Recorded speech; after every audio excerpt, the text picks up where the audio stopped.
तो hello friends, welcome again and आज हम शुरू करेंगे मैट्रिसेस का second lecture that is a transformation of dilation, rotation and reflection के बारे में। और ये जो मैट्रिसेस हम शुरू किए हैं इसका और एक लेक्चर भी मैंने ऑलरेडी अपलोड कर दिया हूँ।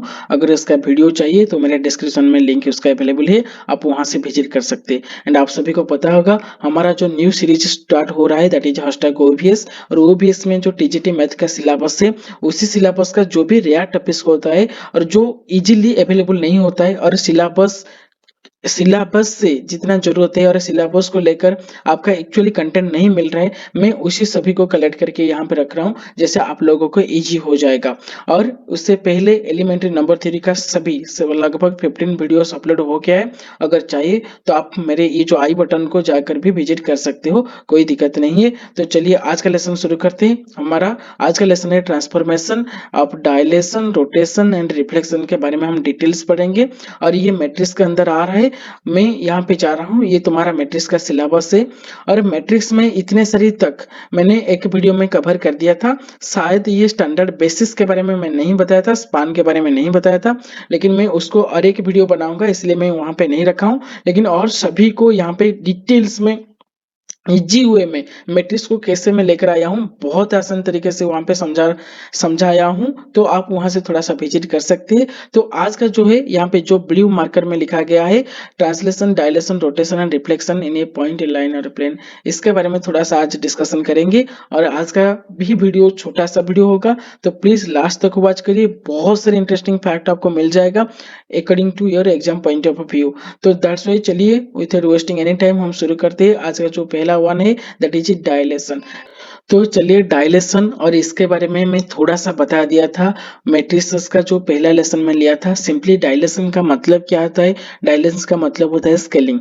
और स्केलिंग आप सभी को पता होगा, एक स्केलर से हम मल्टीप्लाई कर रहे थे और स्केलर वर्ड इसलिए ही आया है स्केलिंग। स्केलिंग का मतलब क्या है, कोई भी वेक्टर को थोड़ा सा मैं जूम आउट करूंगा और जूम इन करूंगा, मतलब थोड़ा सा उसको बड़ा कर लूंगा या छोटा कर लूंगा, तो उसको हम डायलेशन और स्केलिंग कहते हैं। और कोई भी फैक्टर के हिसाब से हम उसको जूम आउट करेंगे या जूम इन करेंगे।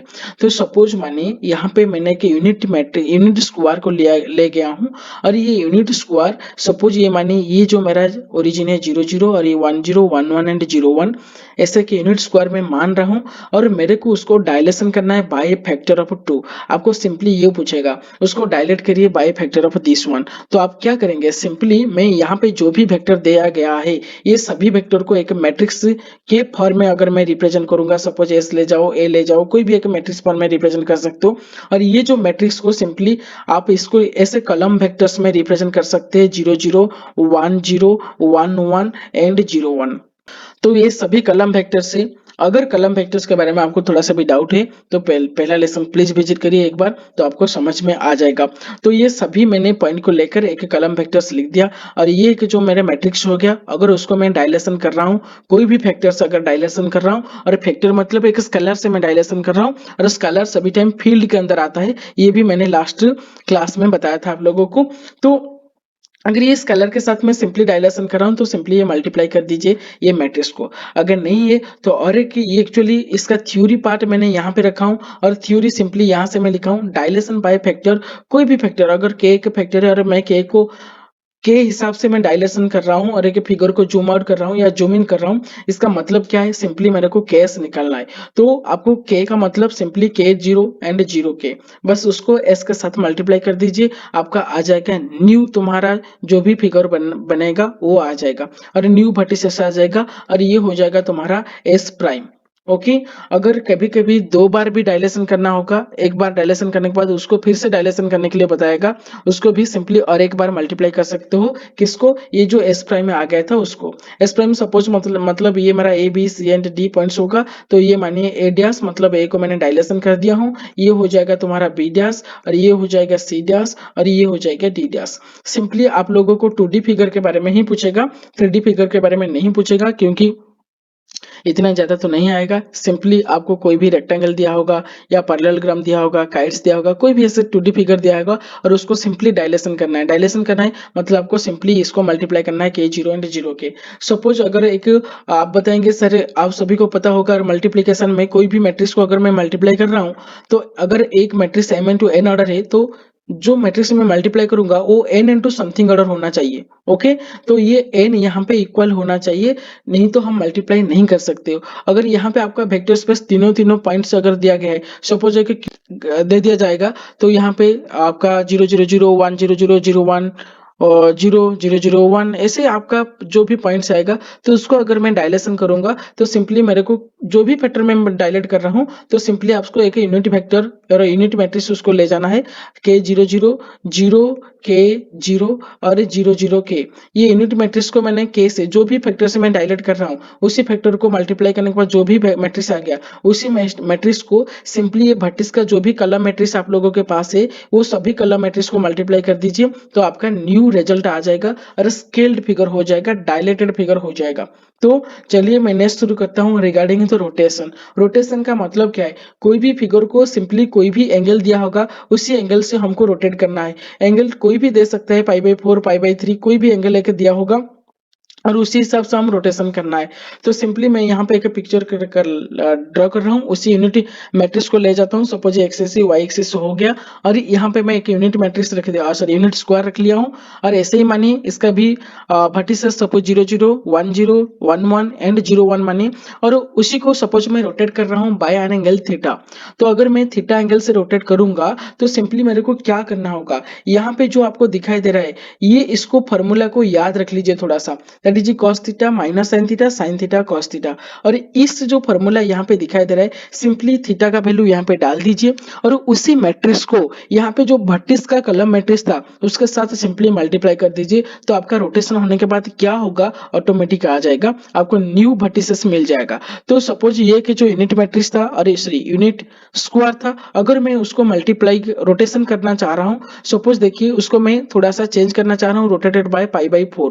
सपोज मैं π/4 एंगल से उसको रोटेट करना चाह रहा हूँ, तो ये हमारे पास ऑलरेडी है, s equal to 0 0 1 0 1 1 and 0 1, this is the भट्टिस मैट्रिसेस एंड मेरे को थीटा दिया गया है π/4। तो सिंपली हमको क्या करना है, उसको ट्रांसफॉर्मेशन करने के बाद एस हमारा क्या आ जाएगा, cos π/4 minus sin π/4 sin π/4 cos π/4 multiplied out original जो मैट्रिक्स हमने लिए थे।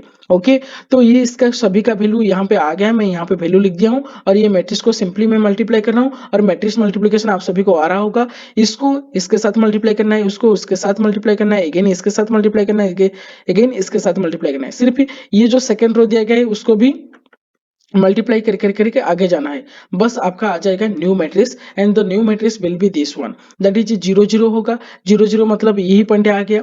ओके, 1/√2 1/√2 1/√2 का वैल्यू 0 पॉइंट समथिंग होगा, तो ये शायद 1 है, मतलब 0 पॉइंट समथिंग यहीं कहीं होगा। ओके, ये शायद मान लीजिए 0 पॉइंट समथिंग, यहाँ पे 0 पॉइंट समथिंग, तो पॉइंट यहाँ पे कहीं आ जाएगा।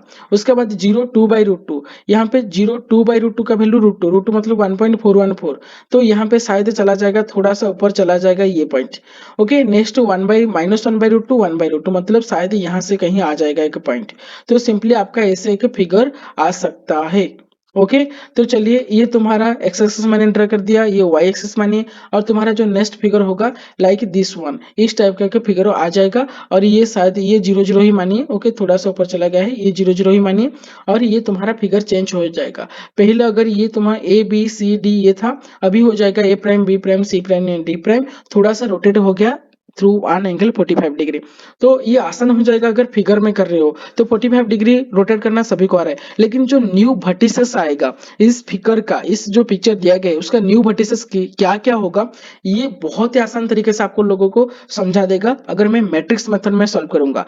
इसलिए ये सभी जो वर्टिसेस को मैं कलम मैट्रिक्स कलम वेक्टर्स को रिप्रेजेंट कर रहा हूं, और वो कलम वेक्टर्स को जो भी मैट्रिक्स में मैं रिप्रेजेंट कर दिया, उसी मैट्रिक्स को ये जो फॉर्मूला दिया गया है, इसी फॉर्मूला को सिंपली आपको मल्टीप्लाई करना है।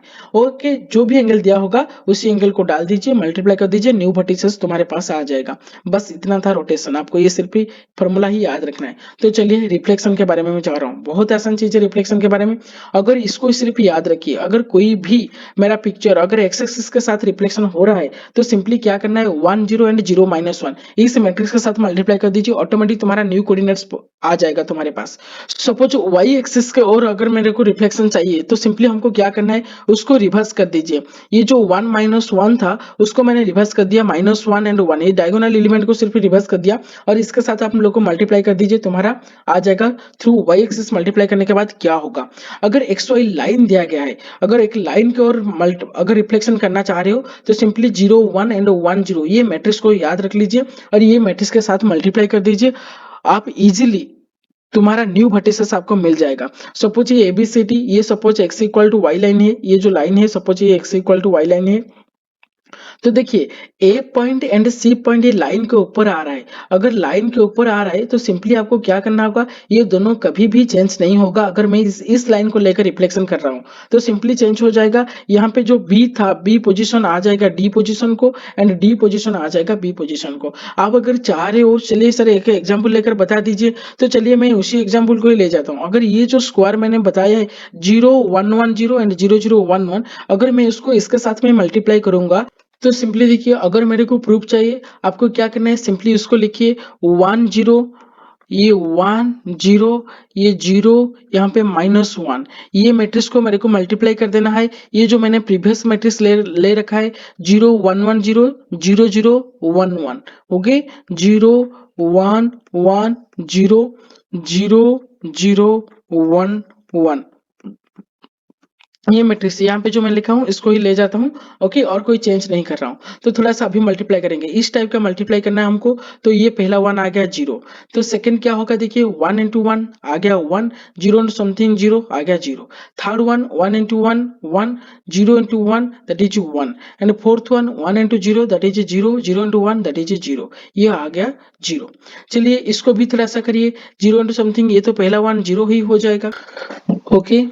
तो चलिए उसके बाद यहाँ पे 0 -1, तो इसको ही मल्टीप्लाई करिए, तो 0 इंटू 0 0 दैट इज ये 0 आ गया। द सेकेंड 1 0, यहाँ पे -1 इंटू 0 आ गया 0 आ गया, एंड द थर्ड 1 यहाँ पे देखिए मल्टीप्लाई करने के बाद ये आ गया -1, और ये द फोर्थ 1 यहाँ पे 0, यहाँ पे -1 इंटू 1 दैट इज -1, तो ये आ गया तुम्हारा न्यू कोऑर्डिनेट्स 0 0 1 0 1 -1 0 -1। अगर ये सभी हो गया, ये 0 0, ये सपोज मानिए this is 1 0, this is 1 -1 and this is 0 -1, ये तुम्हारा न्यू कोऑर्डिनेट्स आ जाएगा। तो सिंपली अगर एक्स एक्सिस में मेरे को रिफ्लेक्शन चाहिए तो आप सिंपली ये मैट्रिक्स में मल्टीप्लाई कर दीजिए, काम खत्म। वाई एक्सिस में चाहिए तो इस मैट्रिक्स में मल्टीप्लाई कर दीजिए, और लाइन में चाहिए तो इस मैट्रिक्स में मल्टीप्लाई कर दीजिए, आपका रिफ्लेक्शन हो जाएगा। तो चलिए नेक्स्ट वन, ये कुछ क्वेश्चन तुम्हारे लिए रखा हूँ। चलिए rotate this unit square by an angle theta, unit square मतलब अभी जो मैंने किया हूँ उसी मैट्रिक्स को ले जाओ, उसी मैट्रिक्स को एंगल थीटा इक्वल टू π/6 में रोटेट करिए और रिफ्लेक्ट करिए y equal to x line से। Similarly rotate a rectangle of length 2 unit and breadth 1 unit दिया गया है, और थ्रू एन एंगल 45 डिग्री और थ्रू द एक्स एक्सिस। इसको कंपोजिट रिफ्लेक्शन भी कह सकते हो, क्योंकि हम 2 रिफ्लेक्शन 3 रिफ्लेक्शन एक साथ कर रहे हैं, तो उसको कंपोजिट रिफ्लेक्शन भी कह सकते हो। तो इसी ओर से ये तुम्हारा खत्म हो गया है। तो best of luck, thanks and stay tuned, bye.